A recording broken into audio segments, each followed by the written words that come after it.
Michael, thank you so much for joining us here for CAIS19. Yeah, always. What would you say are the greatest challenges facing this industry at the moment? We're here for them to be able to discuss those, but what would you pin it down to, if you like? Well, money has always been about confidence and trust.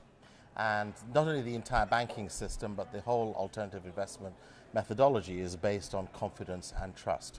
And the world at the moment is asking, can we be sure that this new industry has understood the risks of how it may develop, but also the responsibility that it carries with it?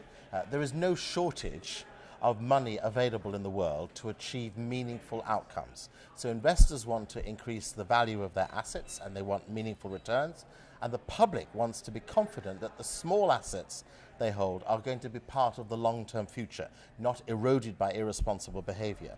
And then the world beyond the world of investors wants to say, but if the money is there and it is available, why isn't it available to us? Why are we scrabbling around at $1.50 a day when, frankly, there are trillions sitting around in corporate accounts and in investment situations? Why is that not brought to bear to the value of developing the economies of the less developed world?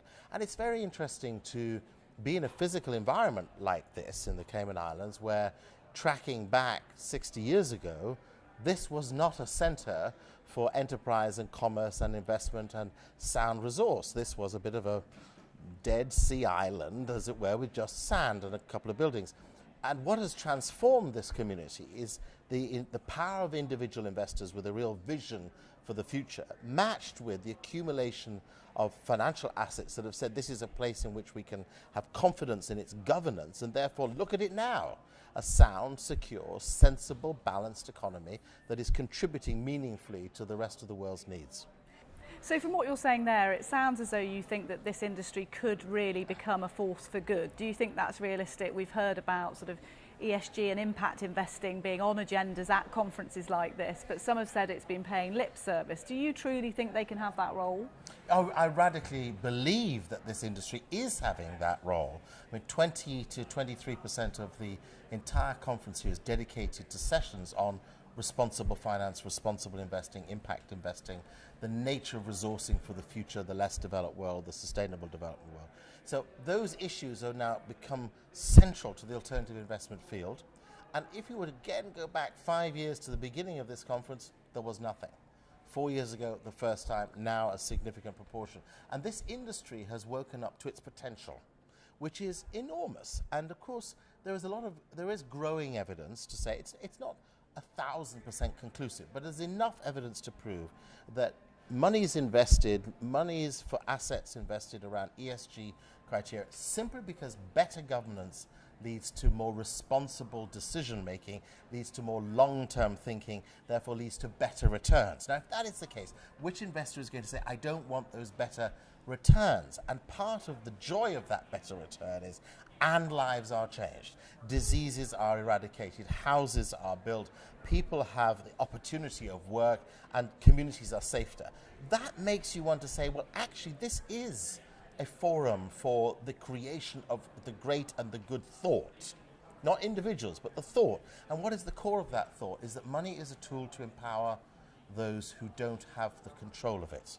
Not everybody needs to be a millionaire or a billionaire. Not everybody needs to be at the core of a major investment fund or a big corporation. But we need those who are to understand their responsibility, their duty, and their opportunity. And I think that's what CAIS does brilliantly. And also, I guess, change the public image significantly as well, which can't be a bad thing, because this industry has had a bad rap going back, yes, not even 10 years. Yes, it's had a bad rap, and in some ways it deserved it. But here we are now in 2019, and I would say the mood and the mode of thinking is that this is a form of financial thinking that could become part of the funnel of resolutions, solutions. If we're talking about meeting the Sustainable Development Goals, those vital 17 objectives, which will bring dignity and opportunity to people who are on the margins of life, it's going to be an extra $2.8 to $3 trillion a year. And then you say, well, is that money available? People say, oh, no more aid. There's not enough aid around, and people are fed up and all that kind of thing. Well, actually, this industry has that money. And when you're then saying, does it equal opportunity for good returns and for good outcomes? The answer is yes. Of course it does. So therefore, why wouldn't you deploy it to achieve the Sustainable Development Goals? It's an obvious win-win. And also, I think the new customers, the new clients, and actually the new employees of a lot of these companies expect those sort of targets to be met too. Yes, because we've come into a period of business mindset that is about the potency of purpose. You've got to have some reason to want to not just go to work, but actually make work valuable. You know, people will think about, can I make work pay? Can I pay my basic bills? And the answer to that is, generally speaking, yes. But what are you doing with the value of what you've received and the value of what the business is doing from the input of your energy and your expertise? So that whole purpose theme, that stream of understanding is so embedded into the business mindset alongside profit. You know, we are at a period where, certainly the rich world, unemployment is at its lowest percentages, generally speaking. North America, most of Europe, parts of Asia, very low unemployment, very high employment, a lot of cash circulating, a lot of potential to buy luxury products and enjoy luxury locations, no shortage of the purchasing of yachts and the acquiring of new property. Property values booming in most major cities around the developed world. That tells you there's a lot of money out there. And then you ask the question, are those cities and countries happier? And the answer is no. The happiness indexes done by great companies like Gallup indicate that actually the happiest countries are in Latin America. Some of them are in the middle of Africa. Lots of them are in South Asia. And they're not in the rich world. So this desire for purpose alongside profit is now the perfect match. We've got to have highly profitable businesses, highly profitable investment funds, highly profitable banks, highly profitable resource organizations, highly purposeful, highly purposeful, highly purposeful. To meet that purpose, they need to be able to now be very nimble and adapt to new technology too, and obviously that's a huge topic here at the conference. What do you think are the greatest challenges facing those finance institutions when they're trying to grapple with so much change? Well, technology is always going to be just an enabler and not ultimately, it shouldn't ultimately be a controller, but it should be an enabler. We've seen how in the developing world, the power of mobile money has liberated hundreds of millions of people to be bankable without a bank. And therefore, if that is the case, that mobile technology or other forms of technology can enable better flows of governable resource, so that we're clearly not talking about monies which can be used for corrupt purposes or monies which can be washing around where crime has happened. We're not talking about ways of hiding what is wrong, but ways of bringing the money that people hold in small cash resource right to the center of the opportunity to be co-invested. Then that in itself is a brilliant benefit that the technology world brings. But also just the convenience that we all enjoy now, being able to make decisions about the money we say is ours because we've earned it. We can go onto an app, we can decide in an instant to give 10% away. Whereas before you'd go through so much paperwork, a lot of faffing, end up going to the bank, you may never make the decision, the process was cumbersome. Now actually sometimes the app says, do you want to give to this?